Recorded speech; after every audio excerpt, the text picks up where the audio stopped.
Okay. I really hope this works. Awesome. Okay, so today's theme is really talking about how does a project become a project. I'm going to preface this with, this is all content I created. So envision it as a guide. This is my perspective on it. It's open for conversation. In fact, there's going to be points in time where I'm going to pause. I'm going to ask you to engage in it, challenge things that are in here.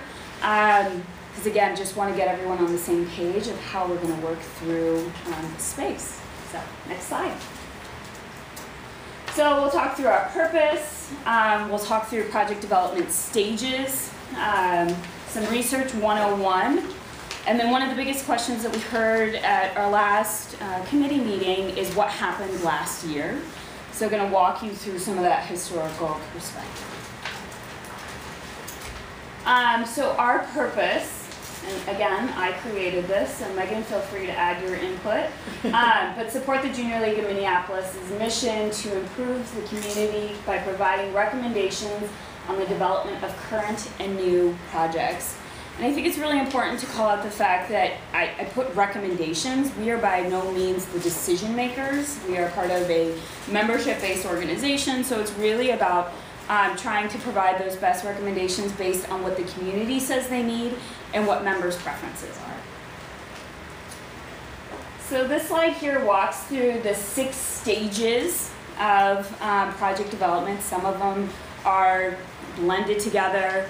And again, this is my brain dump for you. But a couple of things to call out on here is one, I intentionally put partnership along the left-hand side as really a touch point that touches each and every single one of these.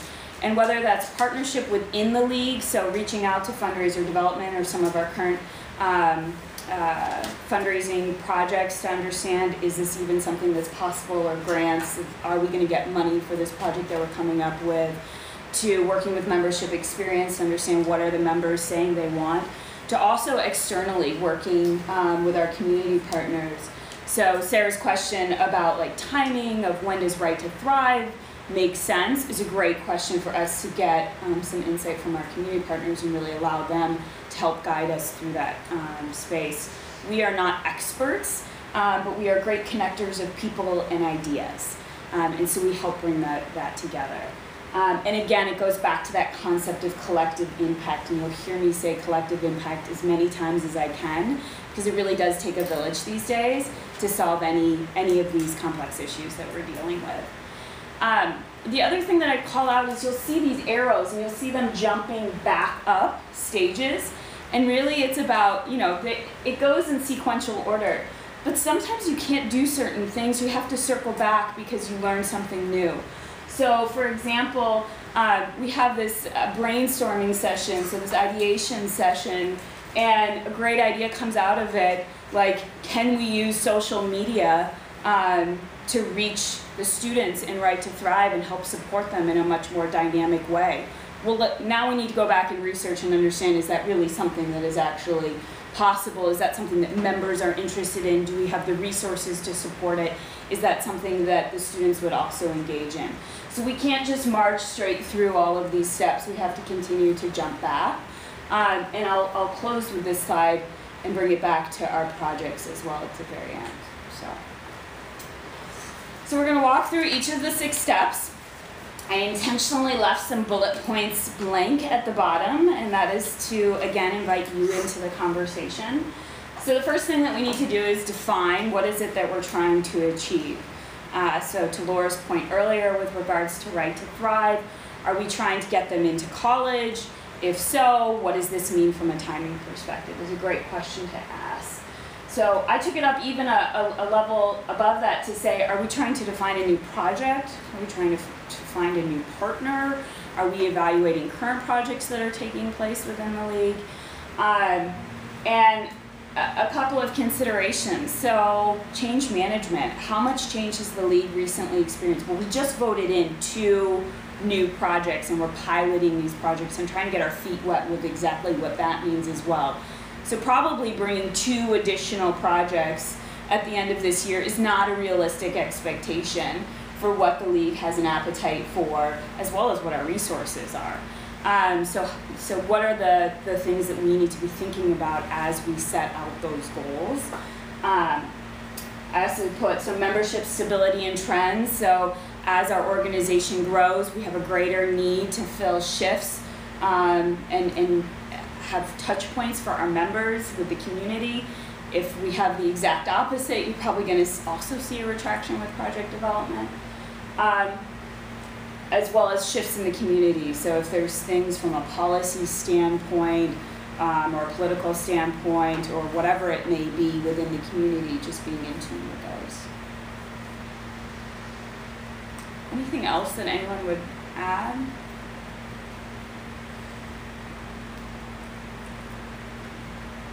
Okay. So the next one, research. So important, fact-based exploration of community needs and members' preferences. And this I really call the why mode, and this is where you can start chasing rabbits. So when I say chasing rabbits, going down different rabbit holes, you have one question, it leads you to another question, leads you to another question, leads you to another question. That is a very normal process in this particular stage of project development, and that's quite frankly where we are with our pilot projects is digging in and doing some of that research given our current constraints of where we exist. So considerations, I think it's really important, we're fact-based, so we can't just take one particular article, but as we see trends with article after article, calling out specific things and specific needs. For example, having a consistent adult role model in a child's life is incredibly important to them in the long run, whether it is their biological parent, it's a foster parent, it's a teacher, it's a coach, it's a mentor, or just another adult in their life. We've seen that consistently, which is why we obviously are trying to focus on a program with mentoring as a key component of it. Historical preference or perspective. So thinking back, we've done mentor programs before within this league. Other leagues have also done them, and really taking that into consideration of why aren't we doing them today? Did certain things change? So learning from the past as well to go forward, and then your own personal.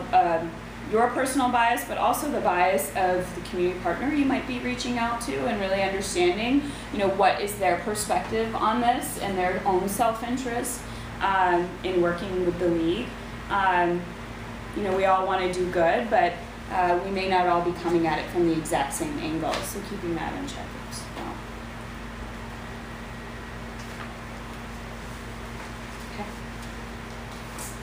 Ideation, everything is still possible in this stage, I think is what's really important, of the brainstorming and throwing every single option out on the wall and then eventually seeing what sticks. I think one of the things here is working ourselves out of a job is ultimately what we're trying to do. Ideal state.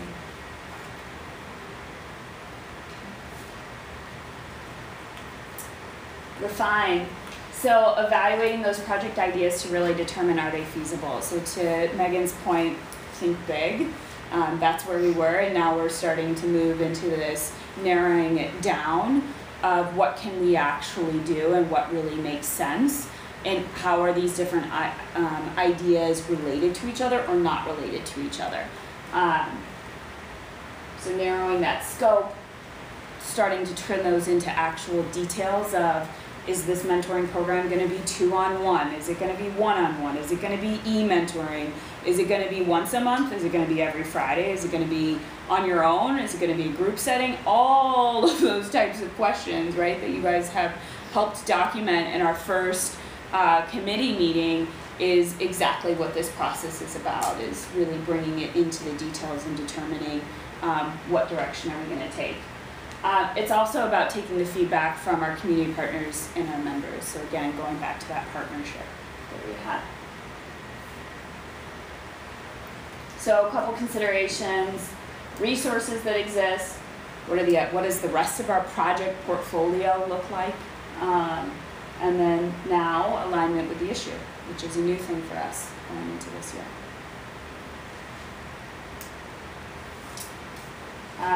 Recommend.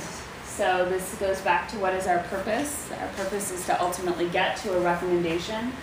So finalizing those ideas and preparing for a vote if applicable. And so the reason I say if applicable, it doesn't mean every single recommendation that comes out of project development goes to a vote. A lot of times it does, but it doesn't always. Making sure that we're socializing those recommendations, responding to that, and prepared to answer questions from members. So we have historically really leveraged the neighborhood meetings as an opportunity to have that more intimate conversation with our members, and it gives them a chance to process it before walking into a vote. We never want, nobody should ever be blind to a vote. In fact, by our bylaws, everyone is supposed to receive the ballots at least a week before the vote, but this really gives them an opportunity to think through it and ask those questions.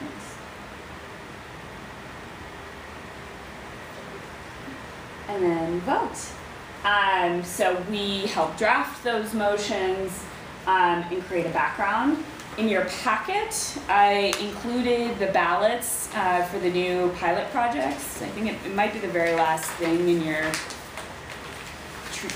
nope, that's something else. The second to last thing. I killed a lot of trees today. But that gives you an example of, there's the motion, but also then some background information to help put the motion in context. And then we have several votes that we go through, which I don't know if everyone is aware of, so I wanted to make sure that we walked through what that process looks like. So when we get to March, that is when we vote on all projects, whether they're a current project or a new project. So in preparation for that March vote, we have this sequence of events. So the Community Management Board is the board that I sit on with the other chairs of community and then the projects. So we actually will bring all votes to that January meeting and then have really good conversation. And then if it passes, it then is brought to the Board of Directors. We also, in the month of February, are going out to those neighborhood meetings and inviting that conversation in. And then in March, it goes to the general membership. The thing to also call out is that it could be amended at any point in time. So what comes in March could look a little different than where we started in January based on those amendments to the motion. Anything you would call out, Megan, about the voting thing?